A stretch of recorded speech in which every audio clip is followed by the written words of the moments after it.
Hey everyone, James here. Just wanted to go through a very quick demonstration and show you what we're working with as far as a few of the print products. On the floor here, you're going to see an 80-inch by 80-inch grid consisting of 256 squares, 4 times 4 inches on each of those with color coding.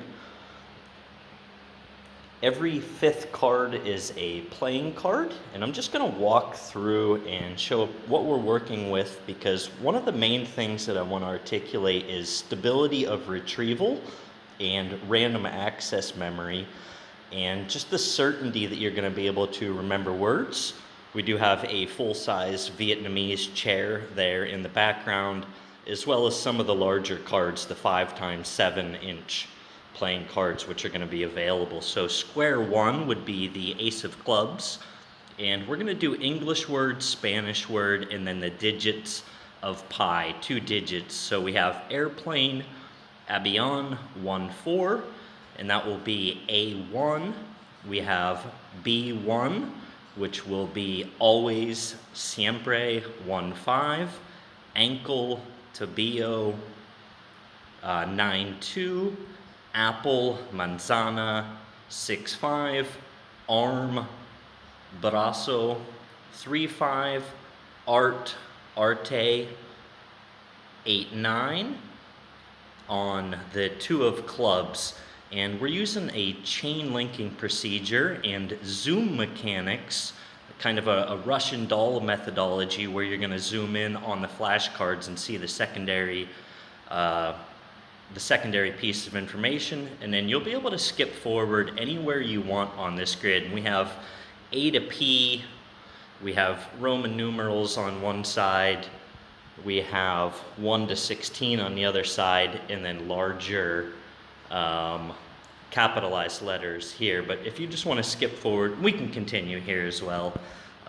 3 of clubs would be balloon, globo, and 2-6. We would have, after that, banana, platano, 4-3. Down here at the end, we would have the 4 of clubs, bed, comma, 5-0. And if you want to just continue to skip forward and go around to random places here, for instance, the ace of spades is going to be shirt, camisa, and 9-4. Up here in the very end, king of spades, 256. That would be yesterday, ayer, 4-4. So the 511th and 512th digits of pi would be 4 and 4. If you wanted to go somewhere else, you could do the same thing. You don't really want to do a long string where you can't jump back into the information. If you'll notice here, we have one exceptionally large chessboard of 256, 16 by 16. If you include the black frames, that's going to get us to 18 by 18. And if you're looking to play Go, you would use the outer rings of that for 19 times 19. So you could have an extremely large chessboard, 4 small chessboards, and you can figure out the rest of the games that could be played on this.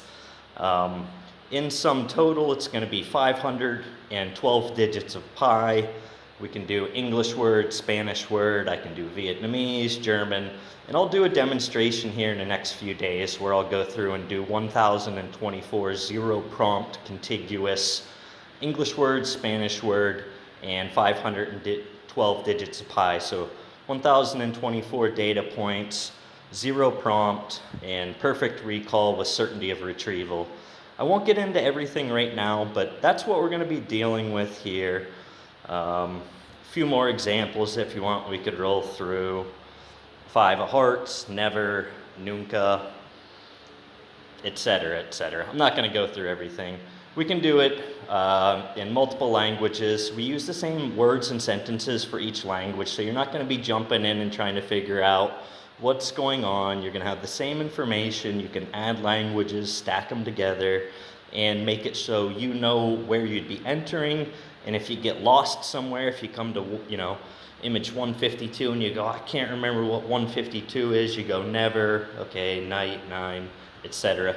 It's in alphabetical order, it's in numerical order, it's clean, and we'll roll through a very large demonstration of that. It's going to take me about 30 minutes to do those 1,024 data points, and that'll be coming out at the time of my choosing.